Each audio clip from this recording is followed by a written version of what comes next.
Salut tout le monde, c'est Hugo et aujourd'hui on va parler des AirPods Pro 2 que je tiens juste ici dans ma main. J'avais pu tester les AirPods Pro 1 et maintenant je vais vous faire mon test de ces AirPods Pro 2 que je teste maintenant depuis quelques temps. Avant d'entrer dans le vif du sujet, cette vidéo est en collaboration avec Mujo, un accessoriste iPhone qui m'a envoyé son dernier produit. Ils font des coques en cuir mais aussi des coques en cuir porte-carte et ce qui leur manquait à leur collection c'est tout simplement un porte-carte MagSafe qui s'aimante au dos de l'iPhone et donc c'est compatible directement avec votre iPhone tout nu et c'est aussi compatible avec votre iPhone si jamais vous possédez une coque qui est compatible avec MagSafe. Ça s'aimante sur le dos de votre iPhone et à l'arrière vous avez des petites bandes antidérapantes pour éviter que le porte-carte glisse sur l'iPhone dans votre poche ou tout simplement quand vous le tenez dans les mains. La capacité de celui-là est de 3 cartes, mais si jamais vous voulez en mettre une quatrième, vous pouvez. Ce sera juste un peu plus difficile de retirer ces cartes-là et ça vous permet d'avoir le strict nécessaire sans avoir à emporter votre portefeuille partout. Ce porte-carte est en cuir, donc c'est un cuir végétal qui est respectueux de notre planète. L'avantage de ce porte-carte, c'est tout simplement que vous pouvez accéder aux cartes par le haut mais aussi par le bas puisqu'il y a une petite encoche qui vous permet de faire glisser les cartes vers le haut. Franchement, il tient assez bien au smartphone, c'est facile de l'enlever pour pouvoir accéder aux cartes rapidement, mais ça tient très bien au smartphone dans les situations où vous en avez besoin. Franchement, il est assez esthétique, le cuir va très bien avec le style très épuré de l'iPhone, et quand vous l'avez en main, c'est très confortable et ça permet d'avoir une meilleure prise en main de l'iPhone. Dernière chose, quand vous le posez sur une table, c'est directement le porte-carte qui est posé et pas l'iPhone, ça vous permet de ne pas abîmer votre iPhone. Si vous êtes intéressé par des coques en cuir compatibles MagSafe ou tout autre accessoire de chez Mujo, n'hésitez pas à checker le lien qui sera dans les descriptions. Vous pourrez retrouver tous leurs produits. Et maintenant, retour à la vidéo.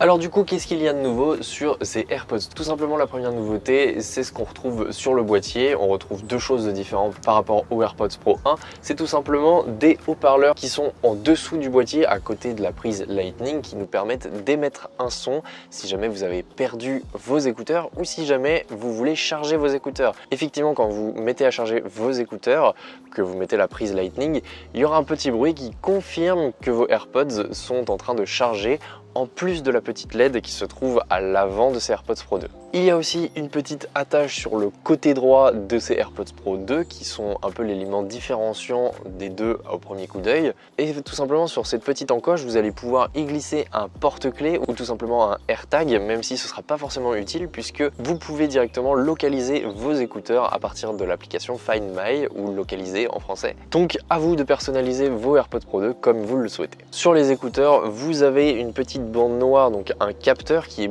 beaucoup plus discret que sur les AirPods Pro 1. C'est un petit détail effectivement. Sur ces AirPods Pro 2, vous pouvez les recharger avec MagSafe, qui était déjà le cas avec les AirPods Pro 1, mais c'est quand même utile de le préciser étant donné que c'est quelque chose qui est très pratique si jamais vous n'avez pas de câble Lightning avec vous. Vous pouvez le recharger par induction, ça marche aussi. La première connexion est très rapide. Quand vous ouvrez le boîtier de ces AirPods Pro 2, il n'y a pas besoin de les mettre directement dans les oreilles, vous les ouvrez, ensuite vous aurez un pop-up sur votre iPhone déverrouillé juste à côté. Il faudra cliquer sur connexion et les écouteurs se connectent super vite. Le boîtier, c'est tout simplement la même taille que celui des AirPods Pro 1 et je rappelle qu'il est plus grand en largeur que celui des AirPods 3. Sur ces AirPods Pro 2, vous avez 3 modes d'écoute. Vous avez le mode neutre où les écouteurs ne feront rien, ils joueront juste votre musique. Vous avez aussi le mode transparent qui vous permet d'écouter votre environnement quand vous écoutez votre musique. Cela vous permet dans la rue d'être toujours alerte de ce qui se passe si jamais vous traversez des endroits dangereux. Et vous avez la réduction de bruit active qui, elle, supprimera tous les bruits environnants ou presque, on verra ça juste après, ce qui vous permet d'être concentré sur votre musique. Des gestes ont été ajoutés sur la petite tige en plus du play pause que l'on avait sur les AirPods Pro 1. Il fallait juste pincer la tige pour pouvoir le faire. Maintenant, en plus de ces gestes-là, vous avez un geste où quand vous montez ou vous descendez sur la tige avec votre doigt, ça augmente ou ça baisse le volume de votre musique. C'est plus pratique qu'avoir à baisser votre musique sur votre iPhone ou tout simplement pour les non-possesseurs d'Apple Watch qui pouvaient le faire directement depuis leur montre, d'avoir à le faire sur l'iPhone directement. Bon, j'ai testé les deux à côté, les AirPods Pro 1 d'un côté et les AirPods Pro 2 de l'autre. Je suis passé de l'un à l'autre en écoutant la même musique et globalement, il y a beaucoup moins de distorsion sur ces AirPods Pro 2 et la qualité de son est meilleure.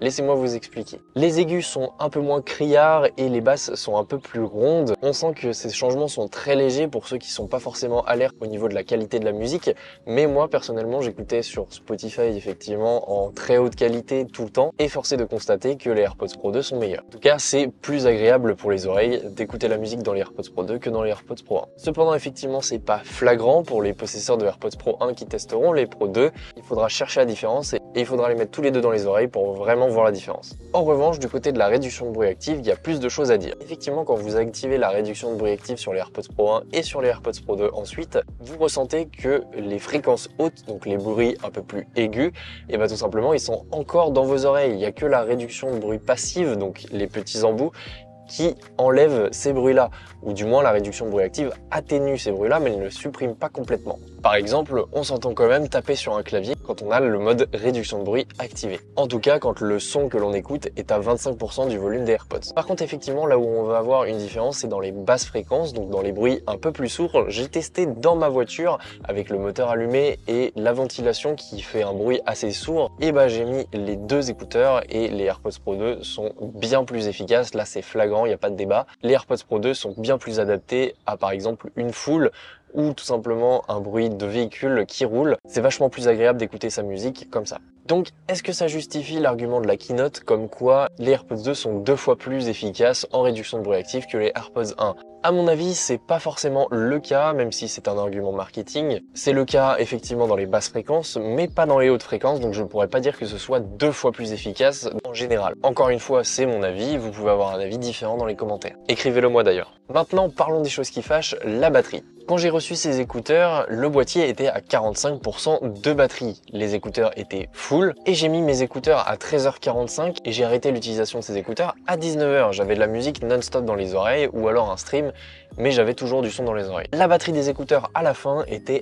à 20%. Le boîtier, quant à lui, quand j'ai remis mes écouteurs dans ce boîtier à 45% et que les écouteurs étaient à 20%, le temps de recharger ces écouteurs, ça a été très rapide d'ailleurs, la batterie du boîtier est passée de 45 à 11%. 2 heures d'écoute plus tard, donc en reprenant les écouteurs, en écoutant de la musique pendant 2 heures et en les reposant dans le boîtier était passé à 6% de batterie, le temps de recharger ces 2 heures d'écoute. Ma conclusion est donc la suivante. Si vous possédez déjà des AirPods Pro 1, cela ne vaut clairement pas le coup de passer sur des AirPods Pro 2. Les évolutions sont trop sommaires et ça vaut pas le coup de dépenser 300 € pour passer sur un modèle deuxième génération qui est juste mis à jour et pas fondamentalement changé. Ce modèle d'AirPods Pro 2 est en revanche destiné à ceux qui n'ont ni écouteurs ni casque et qui cherchent un compromis pour pas si cher, mais ça se place dans le haut de gamme des écouteurs à réduction de bruit active et dans le milieu de gamme des casques à réduction de bruit active. Aujourd'hui, pour le même prix que ces AirPods Pro 2, vous pouvez avoir un Bose 700 ou alors un Sony XM4 en fonction des réductions du moment. Donc vous voyez, pour ceux qui n'aiment pas les casques à réduction de bruit active mais qui veulent quand même avoir cette technologie, Apple se place très bien au niveau tarifaire. Cependant, aujourd'hui, vous pouvez avoir des AirPods 2 et un casque à réduction de bruit active pour le même prix que ces AirPods Pro 2, si jamais vous souhaitez scinder ces deux utilisations. Autre chose, même si je sais qu'il y a beaucoup de monde qui n'aime pas les intra-auriculaires, ces écouteurs-là sont très confortables, on les sent pratiquement pas dans les oreilles, c'est vraiment un bonheur de les utiliser. Donc en gros, si vous n'avez ni écouteurs ni casque, mais que vous souhaitez un tout en un ou un compromis entre les deux, ces AirPods Pro 2 sont la meilleure solution pour vous. Cependant, si les nouvelles fonctionnalités des AirPods Pro 2 ne vous sont pas utiles et que vous avez un budget un peu moindre, tout simplement, vous pouvez vous tourner vers les AirPods 3 ou les AirPods 2. Ce sera aussi une très bonne alternative pour entrer dans ce monde des AirPods. Donc voilà, j'espère que ça vous aura éclairé. Nous, on se retrouve pour de nouvelles vidéos. N'hésitez pas à me suivre aussi sur les réseaux sociaux. Salut tout le monde!